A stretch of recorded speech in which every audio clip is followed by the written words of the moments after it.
नमस्कार. राजनीती न्यूजमध्ये आपणा सर्वांचे स्वागत. काल दुपारी 3 ते 4 वाजण्याच्या सुमारास सोलापूरच्या बस स्थानकावर या ठिकाणी 3 बसेसवर दगडफेक जी आहे ती झाली होती.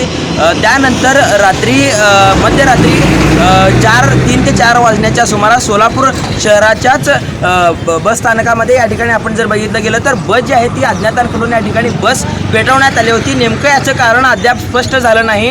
पोलिसांकडून मोठी चौकशी जी आहे ती या ठिकाणी घेतली जात आहे. तुम्ही माझ्या मागे ही बस बघू शकता. काल रात्री 3 ते 4 वाजण्याच्या सुमारास सोलापूर बस स्थानकावर ही बस जी आहे ती या ठिकाणी ती शिवशाही बस या ठिकाणी पेटवण्यात आलेली आहे. दुपारी 3 ते 4 वाजण्याच्या सुमारास याच बस स्थानकावर 3 बसेसवर दगडफेक जी आहे ती या ठिकाणी घडली होती. त्यानंतर रात्री ही घटना घडल्यानंतर पोलिसांचा मोठा फौजफाटा देखील आपल्याला या ठिकाणी आहे. पोलीस घटनास्थळी सध्या पोलीस देखील या ठिकाणी आहेत. पोलीस सध्या शोध जे आहेत ती एकंदरीत या ठिकाणी घेत आहेत. तुम्ही पाहू शकता या ठिकाणी पोलिसांचा देखील बंदोबस्त जो आहे तो या ठिकाणी आपल्याला पाहायला मिळत आहे. सोलापूर बस स्थानकाच्या या ठिकाणी परिसरामध्ये पोलिसांचा बंदोबस्त देखील या ठिकाणी लावण्यात आलेला आहे. राजनीती न्यूज चॅनलसाठी मी दत्ता केरे, सोलापूर.